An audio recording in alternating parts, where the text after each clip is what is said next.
2019 saya sudah berangkat umroh dan bercadar juga. Kenapa saya ingin ikut Tuhan Yesus? Karena awal mulanya saya itu merasa kayak gak punya hidup damai sejahtera di agama sebelumnya. Mohon maaf karena sebelumnya saya juga taat melakukan ibadah, puasa, tahajud dan seperti orang lain lakukan di agama seberang. Assalamualaikum warahmatullahi wabarakatuh. Alhamdulillahi rabbil alamin. Wassalatu wassalamu ala rasulillahil karimil amin. Sayyidina Muhammadin wa ala alihi wa sahbihi ajma'in wa ba'd. Saudara-saudariku, di era Nabi Muhammad SAW menyampaikan risalah Islam, terdapat beragam respon yang lahir dari aneka kelompok masyarakat pada saat itu. Ada di antara mereka yang beriman, menerima kebenaran risalah Islam, lantas memeluk dinul haq ini, dan mengerti tentang kedalamannya, rasionalitasnya, sehingga mampu mengamalkan nilai-nilai yang dibawa oleh Islam serta bimbingannya secara benar, terukur, dan meraih keberkahannya. Pun demikian, ada di antara mereka yang meragukan risalah yang dibawa oleh Nabi Muhammad SAW, sehingga masih menimbang antara mengikuti atau mengabaikannya. Di sisi lain, terdapat kelompok yang sama sekali tidak merespon ajaran Nabi atau dakwah yang Nabi sampaikan dengan kesan yang positif. Mereka cepat mengabaikan dan meninggalkan dakwah Nabi. Bahkan juga disertai dengan tuduhan atau bahkan juga tantangan-tantangan yang melahirkan pergolakan-pergolakan tertentu sampai ke level yang bersifat menyakiti, baik verbal ataupun fisikal. Di antara mereka, ada kalangan yang tetap dengan kekufurannya. Ada orang yang di lisannya menyatakan keislamannya, namun perilakunya justru menyimpang dari nilai-nilai keislaman, bahkan merencanakan perilaku yang menentang terhadap dakwah Nabi Muhammad SAW.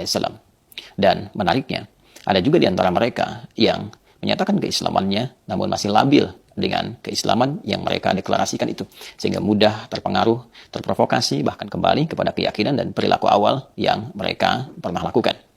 Golongan kedua diistilahkan dengan munafik, dan yang ketiga disebut dengan kaum murtadin, jama' dari kata murtad. Irtadda, yartaddu, murtad untuk orangnya.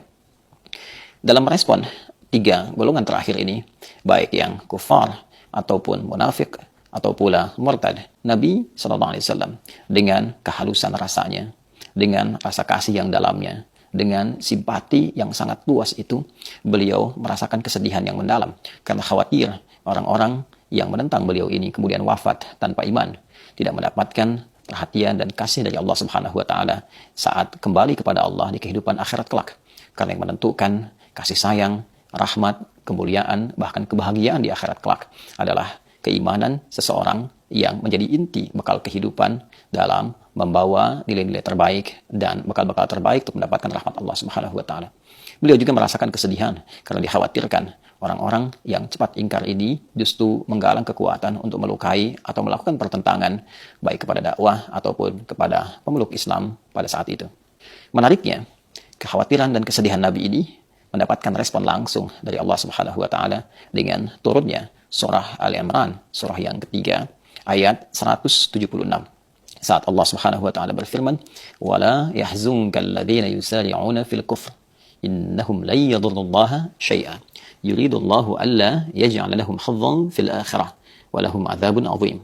Demikian Allah berfirman di Quran surah ketiga Ali Imran itu ayat 176. Wala yahzunkal ladzina yusari'una fil kufr. Ya Muhammad sallallahu alaihi wasallam, tidak harus respon kekufuran mereka yang cepat itu, yang menghindar dari dakwah itu, yang melakukan pertentangan itu, menjadikan engkau cepat merasakan sedih yang mendalam. Innahum la yadurrullaha syai'a. Sungguh orang-orang yang berpaling darimu itu, orang-orang yang melakukan pertentangan, yang mengingkari dakwah, yang keluar dari Islam yang tengah kau sampaikan, yang menyatakan keislaman namun juga melakukan pertentangan kepadamu, sungguh mereka semua itu tak akan mampu mengurangi sedikit pun keagungan Allah Subhanahu wa taala, tidak akan mampu mencelakai sedikit pun wali-wali Allah Subhanahu wa taala, orang-orang yang berjuang menegakkan risalah Islam, orang-orang yang memeluk Islam dengan benar. Yuridullahu alla yaj'ala lahum hazzan fil akhirah. Justru perilaku mereka itu menjadikan hukum berlaku untuk mereka, yaitu hapus, gugur semua amalan-amalan yang pernah mereka lakukan sehingga tidak mendapat peluang sedikit pun meraih balasan terbaik ataupun pahala di sisi Allah Subhanahu wa taala saat kembali ke akhirat. Walahum adzabun azim, dan disiapkan balasan yang setimpal untuk mereka berupa hukuman yang sangat berat. Saudara-saudariku, ayat ini memberikan kesan kepada kita bahwa dinamika respon dalam dakwah itu begitu beragam. Dinamika dalam menghadapi tantangan zaman itu begitu beragam. Tidak semua apa yang disampaikan dari nilai kebenaran, kebaikan mendapatkan respon yang serupa. Dulu pun 15 abad yang lalu, ada yang menerima kebenaran itu, ada yang meragukannya, ada yang menolaknya, ada yang mengiyakan namun juga mengingkarinya, ada yang pernah masuk ke dalamnya namun dia keluar lagi karena alasan-alasan tertentu. Sifat kufar, nifak ataupun murtad telah ada jauh 15 abad yang lalu. Namun Allah Subhanahu wa taala menegaskan lewat firman-Nya dalam Al-Qur'an bahwa semua ini tidak merugikan Allah sedikit pun. Sikap-sikap ini tidak akan mengurangi keagungan Islam sedikit pun. Sikap-sikap ini tidak akan memberikan pengaruh kepada orang-orang Islam yang memegang teguh ajarannya, yang berusaha menampilkan ajaran-ajaran Islam sesuai dengan kemampuan dan kesungguhannya. Itu saya nggak lama, bulan 6 tanggal 24, saya sudah dibaptis, puji Tuhan. Setelah mengenal Tuhan Yesus, saya merasa kayak lebih damai, sejahtera. Apapun masalah yang saya hadapi, biasanya saya itu emosian, temperamen. Puji Tuhan sekarang saya bisa lebih sabar, lebih menerima kenyataan. Karena itu, kita memohon kepada Allah Subhanahu wa taala. Yang pertama, diberikan kekuatan untuk bisa mengamalkan dan meyakini ajaran Islam sampai kita wafat kembali kepada Allah Subhanahu wa taala. Wala tamutunna illa wa antum muslimun. Pun demikian, kita pun memohon kepada Allah Subhanahu wa taala agar diberi kekuatan untuk tidak terpengaruh oleh godaan-godaan lingkungan, apapun bentuknya, yang bisa menukar keimanan kita dengan materi-materi dunia semata, dengan angan-angan fatamorgana dunia semata. Pun kita pun menegaskan, Islam tidak pernah dirugikan dengan kemurtadan seseorang. Islam tidak pernah menjadi kecil dengan pengingkaran seseorang.